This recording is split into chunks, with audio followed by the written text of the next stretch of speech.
On January 31st, 2023, news broke that Sean Payton had been traded to the Denver Broncos for 3 draft picks, including a first-rounder. After taking off from football for a year, it seemed like the Broncos had their long-term answer at head coach after their previous head coach was fired after just 1 season. That head coach was Nathaniel Hackett. The 2022 Broncos were supposed to compete for a Super Bowl. They acquired Russell Wilson, who had built a Hall of Fame resume after a decade in Seattle, and Denver was viewed as a team that was a quarterback away from being an elite team. So based on that, even in a tough division in the AFC West, the expectations for the Broncos were miles high. The season started off pretty well, going 2-1, mainly on the back of their defense, but soon the wheels fell off and the Denver Broncos found themselves at 3-10 at one point. They finished 2022 with only 5 wins and dead last in the NFL in scoring, averaging an embarrassing 16.9 points per game. After 15 games and not even making it through 1 full season, the Broncos decided to pull the plug and fire head coach Nathaniel Hackett. In the 2023 offseason, Denver knew they had to get the head coaching spot right. They made way too much of an investment into Russell Wilson for him not to work out. So what did they do? They found a way to lure one of the best offensive minds in the game, Sean Payton, and they did whatever they had to do to get him. Not only did they trade 3 high draft picks for his services, they also handed Payton a reported 5-year contract around $18 million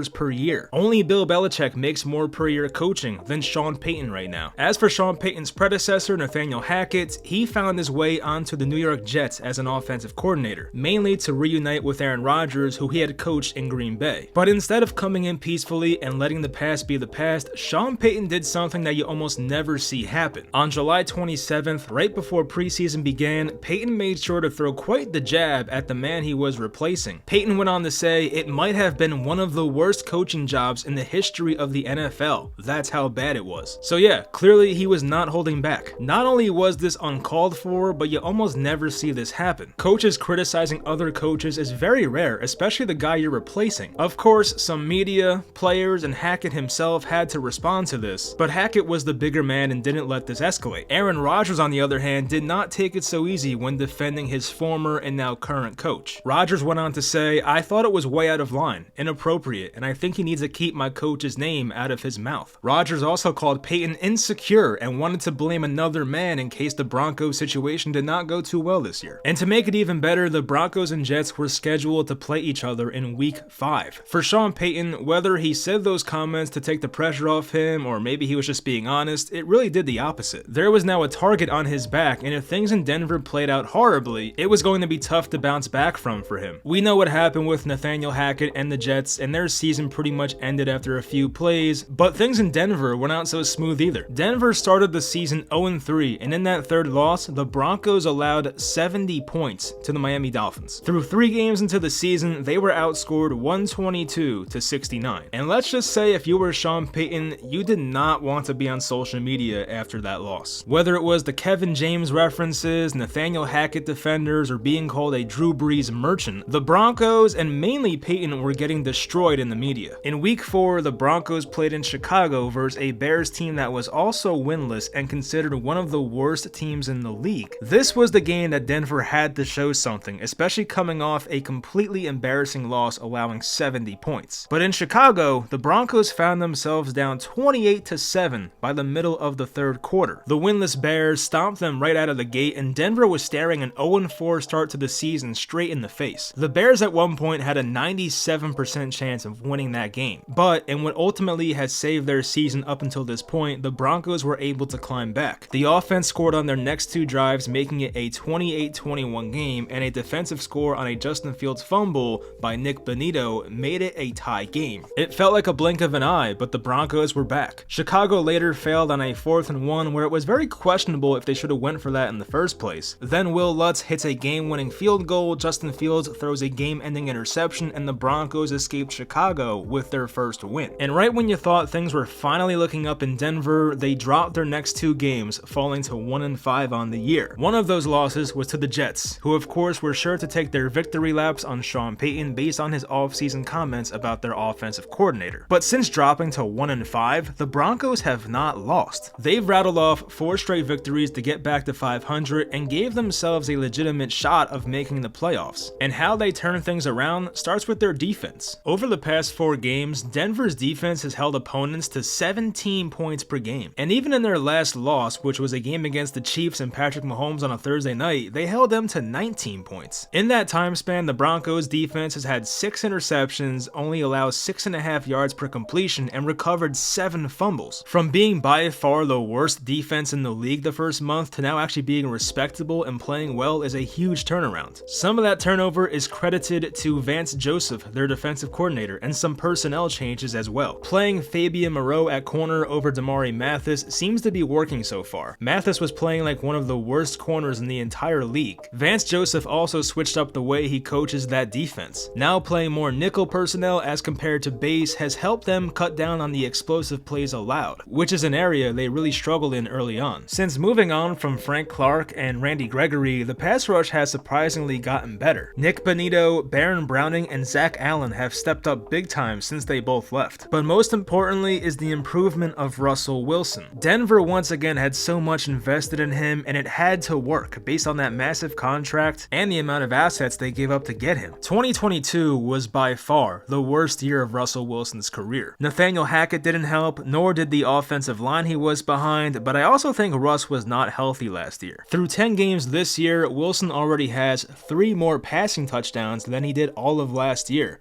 a completion percentage that's 9% better than last year, and a passer rating that's 20 points better than last year, which are all substantial differences. Russ also took a league-high 55 sacks last year, and while he's being sacked too much this year as well, it's not noticeably as bad. He's also cut down on the turnovers big time, as in 2022 he had 13 total turnovers, including 11 interceptions. This season though, Wilson only has 7 total turnovers with just 4 interceptions. He also leads the NFL this season in game-winning drives and fourth quarter comebacks. Sean Payton's main job was to get the best out of Russell Wilson, and so far he's done that. Wilson this season is on pace for just over 3,500 passing yards, 32 passing touchdowns, just 7 interceptions, and a 69 completion percentage. As for the Broncos, they find themselves at 5-5, and not the most daunting schedule the remainder of the season. Their next 3 games will definitely determine their season, as the next 3 have big wildcard implications for the AFC. Right now, Denver trails Cleveland and Houston for a wildcard spot, and those are the next 2 teams they happen to play. In 3 weeks from now, they play the Chargers, who find themselves 4-6, 1 game back of the Broncos and a divisional rival. If Sean Payton can get this team into the playoffs, it'll bolster his resume big time. Being able to take over this 5-12 team from last year and give them their first playoff appearance since 2015 would say a lot about Sean Payton's impact. Broncos fans are definitely starving for some playoff action, and they may get it this year. We'll see how this plays out, but in hindsight, Payton definitely looks right about what he said about the 2022 Broncos, led by Nathaniel Hackett. That's gonna do it for this video. Leave a like and subscribe if you enjoyed, and I'll talk to you guys next time.